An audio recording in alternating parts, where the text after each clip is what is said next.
हाँ, जान है अभी भी बसपा में? कितनी जान है बसपा में? कितनी जान है बसपा में? जयपुर को हिला दे क्या? हिला दोगे? मुझे पूरा विश्वास है कि आप पूरे जयपुर को हिला दोगे। इतनी खुशी हुई आज हमारी बहनों और माताओं को देख के। यहाँ पे आप बहुत देर से इंतजार कर रहे हैं, आपका तहे दिल से शुक्रिया अदा करता हूँ।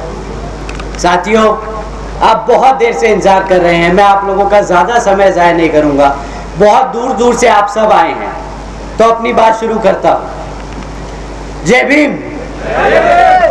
सबसे पहले मैं अपने सभी संतों, गुरुओं, महापुरुषों, जिसमें खासकर महात्मा ज्योतिबा फूले, छत्रपति शाहू जी महाराज, नारायण गुरु, पेरियार रामास्वामी जी, बाबा साहब डॉक्टर भीमराव अंबेडकर जी एवं मान्यवर साहब श्री काशीराम जी को नमन करता हूँ। मान्यवर साहब श्री काशीराम जी के विचारों को देश के कोने कोने तक ले जाने वाली और सर्व समाज को शासन, प्रशासन व अनुशासन का उदाहरण दिखाने वाली उनकी एकमात्र उत्तराधिकारी हमारी आदरणीय बहन कुमारी मायावती जी।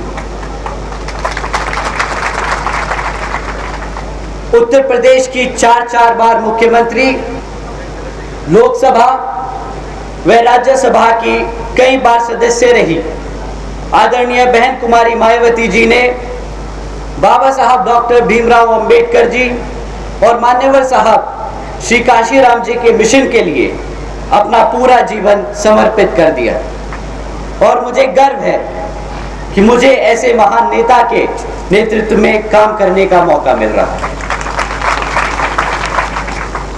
आदरणीय बहन कुमारी मायावती जी का मैं हार्दिक अभिनंदन और आभार व्यक्त करता हूं। राजस्थान की इस पावन धरती पर खड़े होकर आप सबके सामने अपनी बात रखने का जो सौभाग्य मुझे मिल रहा है, तो इसके लिए भी मैं आप सभी का तहे दिल से आभार व्यक्त करता हूं।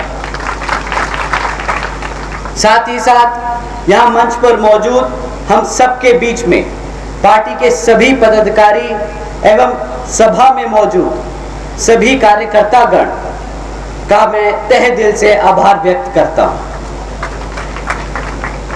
आज यहाँ भी काफी बड़ी संख्या में मीडिया बंधु आए हुए हैं, तो आप सभी का भी मैं तहे दिल से शुक्रिया अदा करता हूँ। साथियों,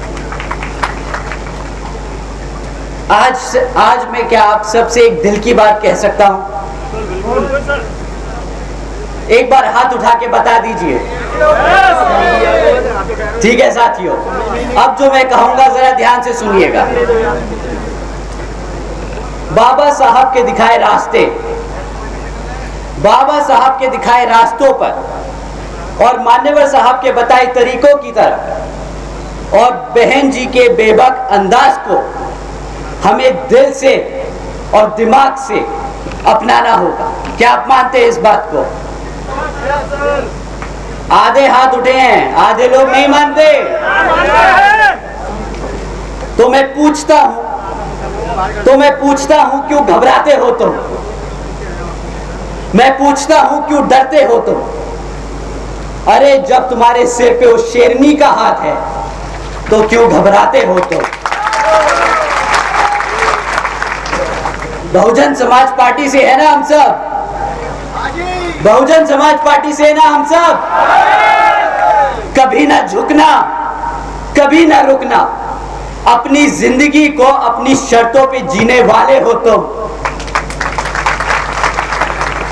वो कहते हैं ना कि अगर किसी चीज की लत लग जाए तो आदमी की पहचान बन जाती है। क्यों? तो आज मैं कहता हूं कि बना लो एक पहचान निडर समाज की, बना लो एक पहचान ताकतवर समाज की, एक मजबूत बहुजन समाज की। साथियों, बाबा साहब डॉक्टर भीमराव अंबेडकर जी ने लोकतंत्र की कुछ इस तरह व्याख्या की थी। ये मैं अंग्रेजी में बोलूंगा, फिर हिंदी में समझाऊंगा। A form and a method of government whereby revolutionary changes in the economic and social life of the people are brought about without bloodshed. आइए भारत के इस संस्करण की कल्पना करें। बाबा साहब किस तरह का भारत चाहते थे, जहां पर स्कूलों में बच्चों के बीच भेदभाव नहीं होता। ऐसा है बाबा साहब के विचारों का भारत, जहां पर महिलाओं पर अत्याचार नहीं होता। ऐसा है बाबा साहब के विचारों का भारत, जहां पर आपका प्रमोशन आपकी जाति देखकर नहीं, आपकी काबिलियत पर होता है। ऐसा है बाबा साहब के विचारों का भारत। हकीकत तो यह है कि आज यहां राजस्थान में जो कांग्रेस की सरकार चल रही है वह सर्व समाज विरोधी है। सिर्फ बहुजन समाज नहीं, सर्व समाज विरोधी है। क्यों? जहां पर कांग्रेस की सरकार ने वादा किया था बेरोजगार युवाओं को 3500 रुपए महीना देने का, जहां पर कांग्रेस की सरकार ने वादा किया था सस्ती गैस सिलेंडर देने का, जहां पर कांग्रेस की सरकार ने वादा किया था कई लाख युवाओं को रोजगार देने का, और जहां पर यही कांग्रेस सरकार ने वादा किया था महिलाओं को मुफ्त शिक्षा देने का। साथियों, अब जब राजस्थान में चुनाव कुछ ही समय में आ रहे, तब कांग्रेस के मुख्यमंत्री जी एवं उनके सभी नेता फिर से आपके बीच में आने वाले और यही किस्म के वादे दोबारा दोहराएंगे। पर हकीकत साथियों भूलिएगा मत, हकीकत तो ये है कि राज्य की कांग्रेस सरकार ना हमारे युवाओं को रोजगार दे पाई। साथियों हकीकत तो ये है कि राज्य की कांग्रेस सरकार ना हमारे बेरोजगार युवाओं को 3500 रुपए महीना दे पाई। साथियों हकीकत तो ये है कि राज्य की कांग्रेस सरकार ना हमारी महिलाओं को मुफ्त शिक्षा दे पाई है ये कांग्रेस सरकार तो सिर्फ और सिर्फ हमारे युवाओं को, महिलाओं को और बुजुर्गों को धोखा दिया है। इस कांग्रेस सरकार ने हमारी बहन बेटियों को सिर्फ दुख और दर्द दिया है। इस कांग्रेस सरकार ने हमारे युवाओं को सिर्फ झूठा भरोसा। साथियों समय आ गया है यहां की कांग्रेस सरकार को हकीकत समझाने का। साथियों हकीकत तो यह है कि यहां की कांग्रेस सरकार हमारी माताओं और बहनों तक को सुरक्षा न दे पाई, शिक्षा तो दूर। सिर्फ पिछले 5 साल में 1 लाख से ज्यादा महिलाओं पर अत्याचार हुए, उनके केस दर्ज किए गए। चाहे वो एक महिला के खिलाफ के साथ गैंगरेप और मर्डर का केस हो, चाहे वो एक महिला शिक्षिका को जिंदा जलाने का केस हो, चाहे वो एक छोटी सी 9 साल की बच्ची का बलात्कार कर गला घोटकर उसकी हत्या करने का केस हो। ऐसे लाखों केस रोज आप लोग सुनते हैं। साथियों जो सरकार अपनी बहन बेटियों को सुरक्षा न दे पाई, उस मुख्यमंत्री को गद्दी पे बैठने का हक है कि नहीं? तो मुख्यमंत्री जी जो झूठ और धोखा आपने यहां आज इस गरीब जनता और हमारे बहुजन समाज को दिया है, मैं आपको बता देना चाहता हूं, ना हम भूले हैं और ना हम भूलने देंगे। क्यों साथियों, भूल गए क्या ये सब? भूलने दोगे इनको? आएंगे वोट मांगने, क्या याद दिलाओगे? दिया धोखा इन्होंने आपको, 4.5 साल धोखा दिया। अब 5-6 महीने बचे हैं और बता रहे हैं कि फ्री में आप सिलेंडर ले लो। साथियों मेरा ये गुस्सा व्यक्तिगत नहीं, मैं दुखी हूं इस बात से, क्योंकि बहुजन समाज जो मुख्यमंत्री के साथ साथ प्रधानमंत्री बनाने की ताकत रखता है, उसी समाज का शोषण किया जाता है। और वो यहां अकेले राजस्थान का हाल नहीं, बल्कि हर एक प्रदेश का हाल है जहां पर इसी तरह की मनुवादी सोच रखने वाली सरकारें चल रही हैं। और साथियों, ये मत समझिएगा कि कांग्रेस अगर बदमाश है तो बीजेपी कोई सुधरी भी है। बीजेपी की भी फितरत यही है, धोखा देना, कमजोरों पर अत्याचार करना, बहुजन समाज, गरीब समाज, दबे कुचले समाज को दबा कर रखना। साथियों, कुछ लोग मन की बात सुनाते हैं आपको, मन की बात सुना सुना के आपका वोट ले लिया 2014 में। और अब जब हमारी जनता, जब हम सब परेशान हैं और बेहाल हैं, तो बड़े आराम से बोलते हैं, अरे हम तो फकीर आदमी हैं, झोला उठाकर चल पड़ेंगे। जिम्मेदारियों से पल्ला झाड़ना तो कोई इनसे सीखे। 2014 में बोला 2019 तक कर देंगे, 19 में बोला 24 तक कर देंगे, अब 24 आ रहा है तो सीधा 50 पहुंच गए।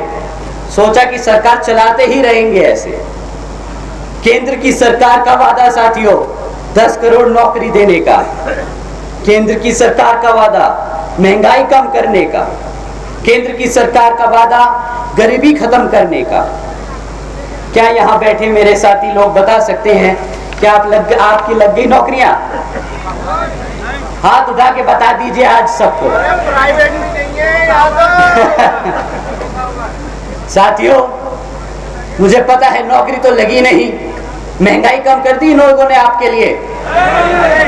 क्या नौकरी भी नहीं दी और महंगा भी नहीं कम किया, महंगाई भी कम नहीं करी?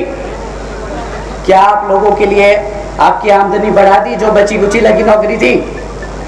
हाथ उठा के आज बता दीजिए साथियों कि नहीं लगी। क्या नहीं लगी? जो 10 करोड़ नौकरियां लगी हुई थी ना 2014 से पहले, वो आज घटकर 5 करोड़ रह गई है मैन्युफैक्चरिंग सेक्टर में। जो महंगाई का ढिंडोरा पीट रहे थे 2014 में, और हम सबको सड़क पर निकले थे सिलेंडर का लेके, गैस का सिलेंडर लेके, कि ये 50 रुपए का, 100 रुपए का, 50-60 रुपए का पेट्रोल बहुत महंगा हो गया है। क्या आप लोग बता सकते हैं कि 100 रुपए का पेट्रोल इन लोगों को महंगा नहीं लग रहा? आप लोगों को 100 रुपए का पेट्रोल महंगा लग रहा है? अब महंगा हो गया। यही बताने चले थे ना कि 50 रुपए का पेट्रोल बहुत महंगा है, आज 100 रुपए पे चुप्पी बांधे बैठे हैं। जो साथियों गरीबी खत्म करने निकले थे, नोटबंदी करी, इसकी तरह ऐसे अनेकों काम किए, आपके खाने पीने पे जीएसटी लगा दिया। और शायद उनका तरीका था, जब उन्होंने बोला कि गरीबी खत्म करने का, इन तरीकों से शायद गरीब को ही खत्म कर दिया। गरीब को खत्म करने से गरीबी खत्म नहीं होती मुख्यमंत्री जी और प्रधानमंत्री जी।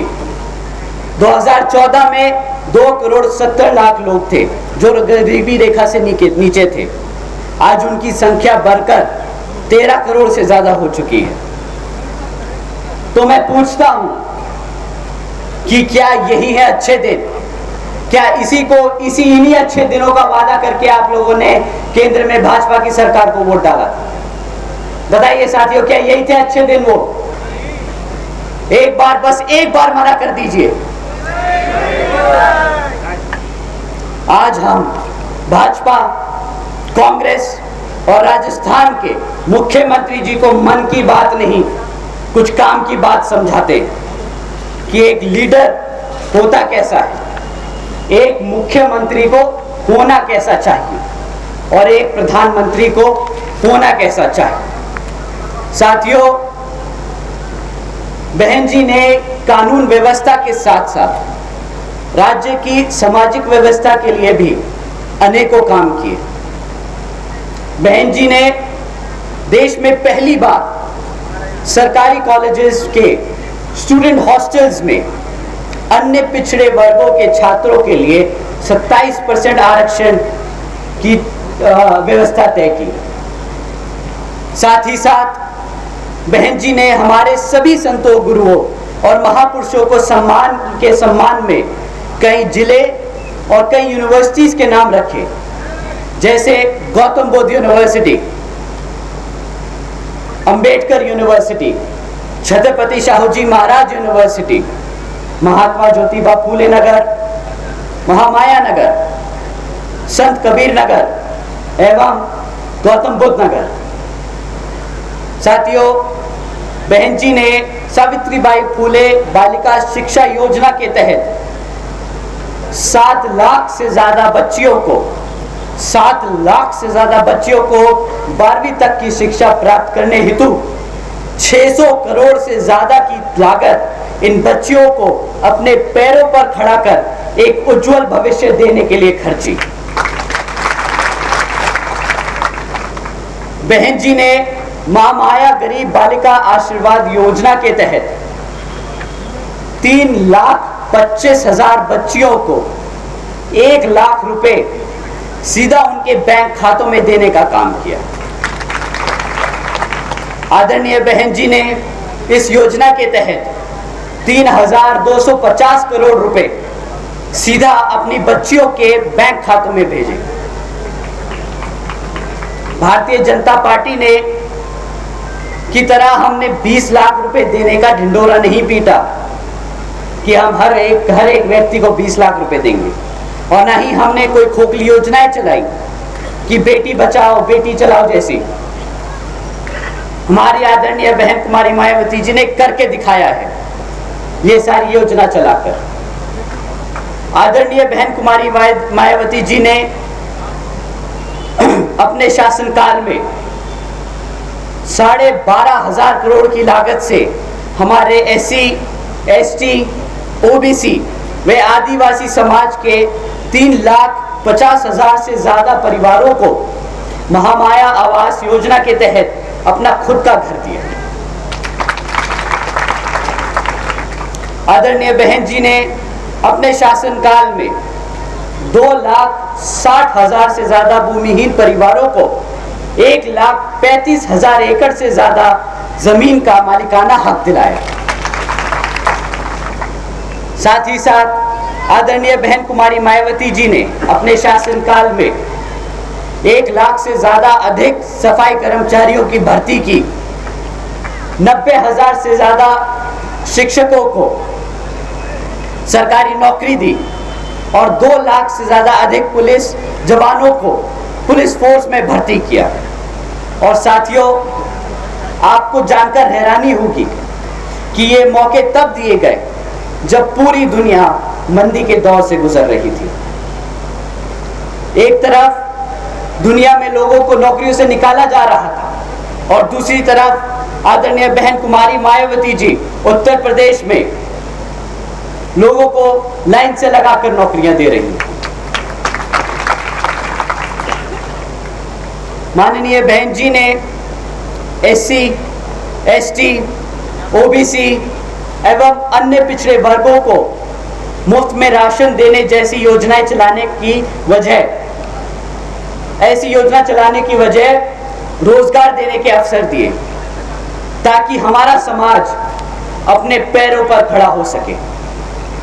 क्यों साथियों, ये आपको फिर से मुफ्त बिजली देने वाले हैं, ये फिर से आपको मुफ्त में राशन देने वाले हैं, ऐसी बातें सुनने वाले हो आप। इससे क्या लगता है आपका बच्चा, आपकी बेटी अपने पैरों पर खड़े हो पाएगी?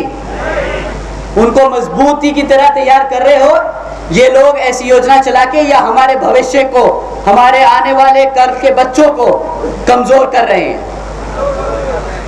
तो साथियों, बहन जी ने एक बार नहीं 4 बार करके दिखाया है कि कैसे अपने भविष्य के, अपने बच्चों को ताकतवर बनाया जाए, उनको अपने पैरों पर खड़े होने के लिए मौके दिए जाए। और साथियों, सही में असल में यही है सर्जन हिताय व सर्जन सुखाय की नीति। आज मैं और मेरे जैसे लाखों करोड़ों बहुजन समाज के नौजवान अपना सिर उठाकर एक इज्जतदार जिंदगी जी सकते हैं तो वो सिर्फ और सिर्फ हमारी, हम सबकी बहन जी की वजह से ही है। मैं आज यहाँ अपना सिर झुकाकर, अपने दिल पर हाथ रखकर बहन जी का शुक्रिया अदा करता हूँ। बहन जी हैं तो हम सब हैं। साथियों, मैं बहन जी की कुछ बातें आपको ध्यान में रखने को बताने आया हूं। दुश्मन इस इलेक्शन में किसी भी हद तक गिर सकता है और साम दाम दंड भेद आदि का इस्तेमाल कर सकता है। दुश्मन इस इलेक्शन में अपने चमचों को बाबा साहब के विचारधाराओं को मानने वाले बताकर आपको भ्रमित करने की कोशिश जरूर करेंगे। दुश्मन इस इलेक्शन में आपको फिर से मुफ्त का राशन और बिजली देने जैसी वादे करेंगे। तो साथियों, इस संकल्प यात्रा में हम यहां संकल्प लेते हैं। आप मेरे साथ संकल्प लेंगे? तो दोहराइए मेरे साथ। हम संकल्प लेते हैं कि हम बाबा साहब के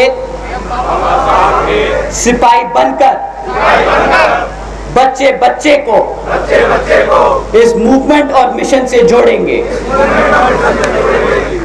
हम संकल्प लेते हैं कि हम मान्यवर साहब के सिपाही बनकर सर्व समाज को एकजुट करेंगे। हम संकल्प लेते हैं कि हम बहन जी के सिपाही बनकर एक समता मूलक समाज की स्थापना करेंगे।